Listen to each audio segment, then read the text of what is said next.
Nice for what? I mean, you give and give and give and give, and then they take and take and take and take, and then cause all these problems in your life, and then want to bail.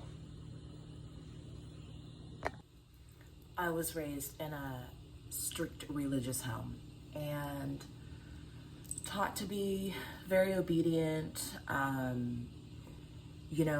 do unto others as you would have them do to you, that type of thing. And there is a lot of that I still believe.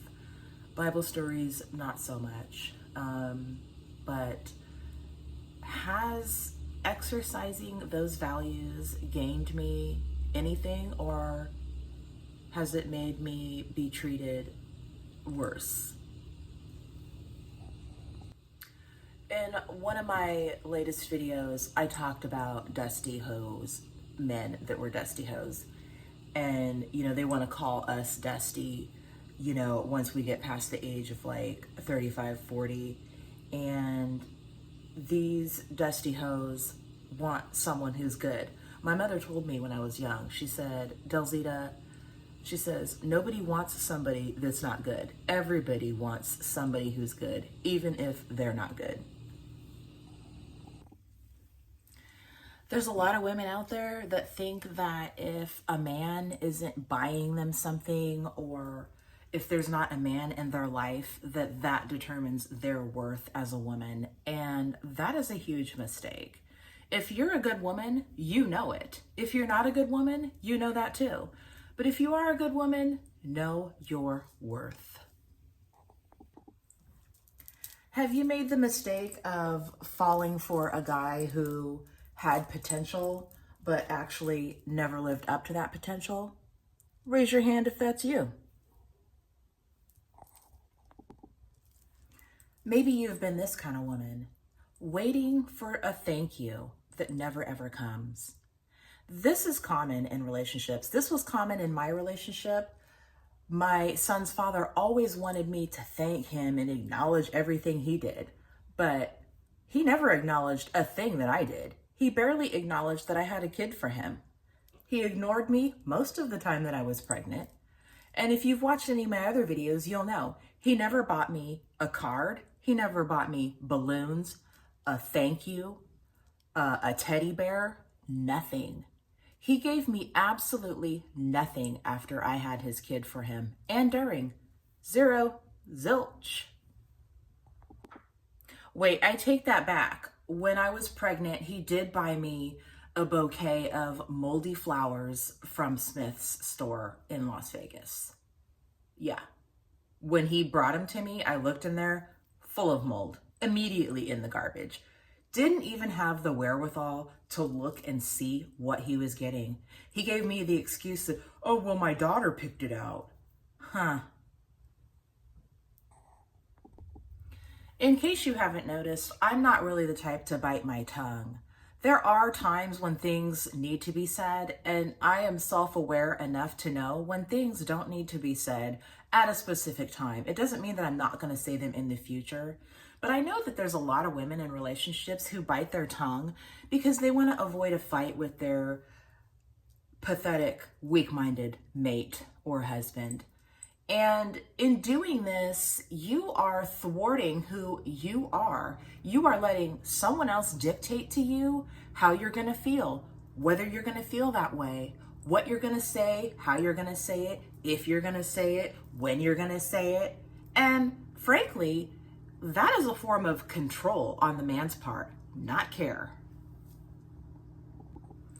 This is kind of like bottling up your emotions in order to avoid a reaction from your mate. And if you're in this type of a relationship, your mate needs counseling or a real good reality check, because somebody who you are scared to speak up to, that guy is not exhibiting care. Like I said, that is a form of control. And for you to sit there and live your life in fear of someone else's reaction to the way that they're treating you, dude, you need to get out of that. Another thing that a lot of women do, and men too, this isn't just geared for women, but I am a woman, so I'm talking about it from my point of view, and that's putting your dreams on hold for him. I have a friend, and I asked her, I do a lot of crafts and stuff, and she's, she always likes everything I do. And so she wanted to get like some of the equipment that I had. And I said to her, I said, how long are you going to let your husband not, keep you from living your life? Not only does he have control of the finances and the credit cards, he's also got control of her emotions. And, she's got stomach issues and nervous issues because her husband is such a controlling jerk. And if you're in this type of relationship, which if you are or not, is it really worth your health? Is it worth you sacrificing month after month, year after year to please a man who's not going to be happy anyway? No, it's not.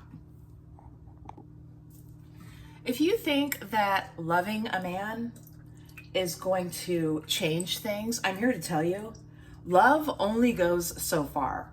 If you're the one showing love and sacrifice so that your man can be in somewhat of a good mood and, you don't want to make any waves. I mean, seriously, like what kind of freaking relationship is that? It's BS. I did nothing but love my son's father, and all he did was use me. So that's what I got for being nice. And don't let this happen to you.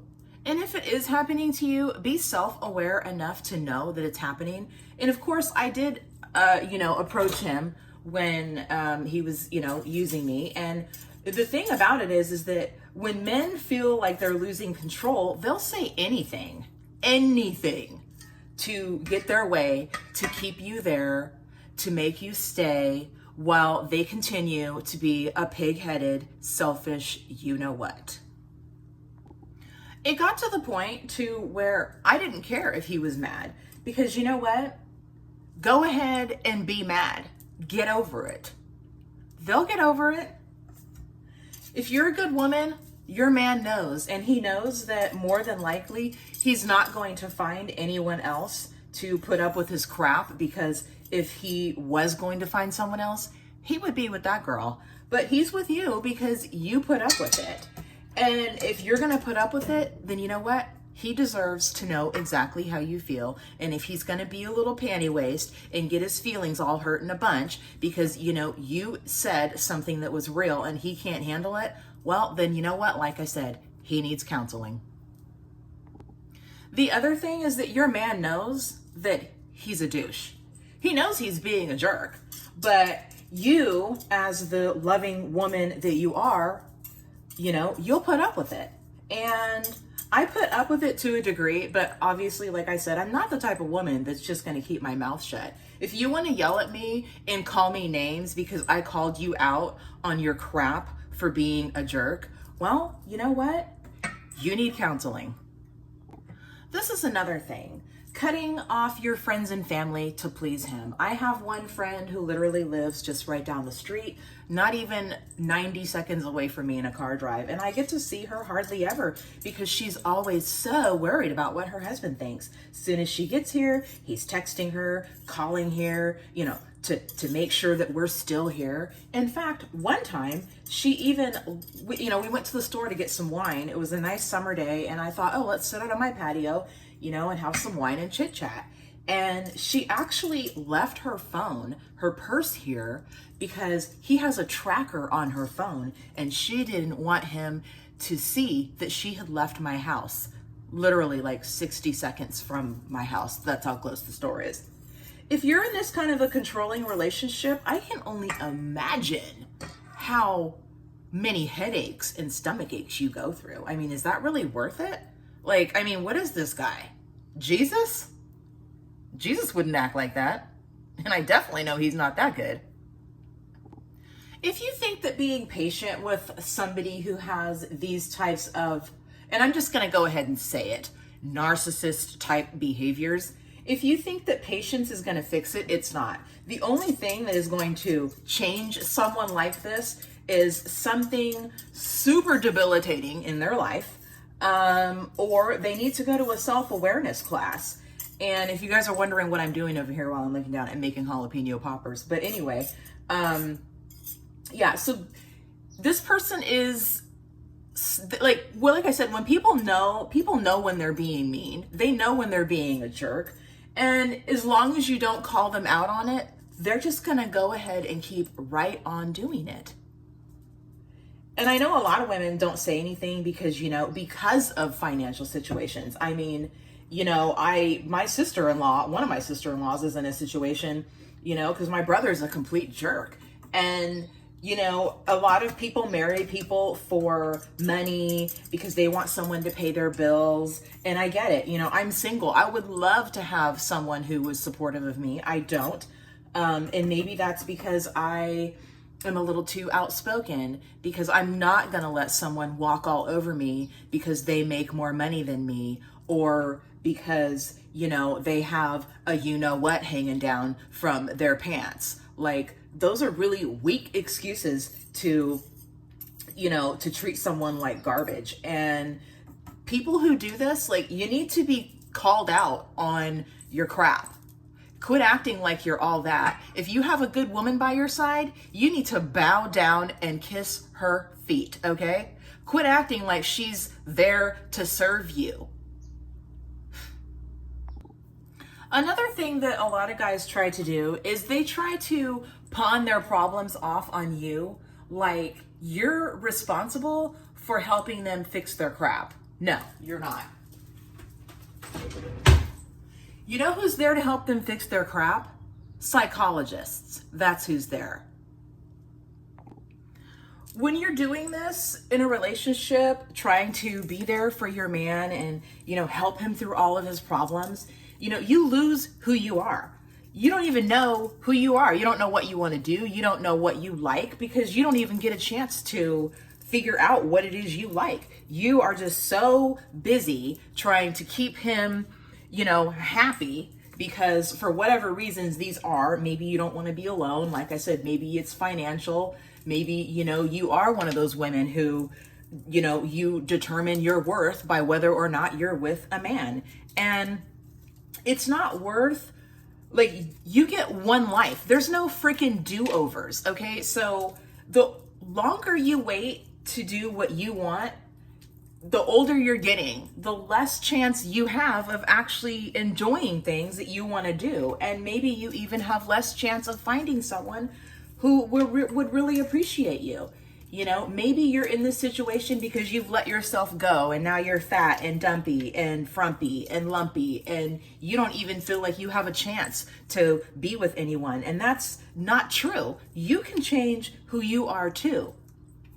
Don't lose yourself trying to please someone who doesn't give an F.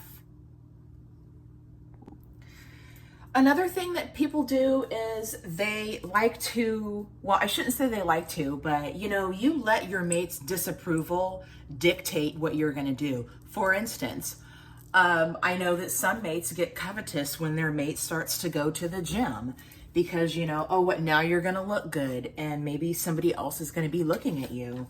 But, that's because you're insecure. That's why you feel that way. That's why you try and keep your mate from living their life because of your insecurities. Don't let someone else's disapproval dictate what you're going to do. If you want to go to the gym and tighten up your butt and get rid of that gut, then, oh well, go and do it. They're going to be mad. Let them be mad. Because you know what? If it falls apart, there wasn't really much there in the first place. Don't put your life on hold for his sake, because he's not putting his life on hold for you. He's treating you however he wants to, going to the gym, hanging out with his friends, going and spending money that's in your name, all of that. And here you are sitting here, in the corner all, I can't do anything because he's going to be mad at me. He might yell at me. Oh well, let him yell. And if he yells at you too much, you call the cops on him. If he disrespects you physically. There's just no need for someone to ruin someone else's life because they're so insecure about who they are. And then you play into that. And then 20, 30, 40 years go by. And you're 30, 40, 50, 60 years. And all you've done is nothing but cater to a man who didn't give enough crap about you to let you even go hang out with your friends. When you fall for somebody's words without them putting forth the action, that's a mistake. Now, here's what happened in my situation with my son's father. He was homeless last year in 2023, and that's because of his own, pig-headedness and arrogance and, use of steroids and Adderall and meth and alcohol, and all of those things combined is a cocktail for disaster. So,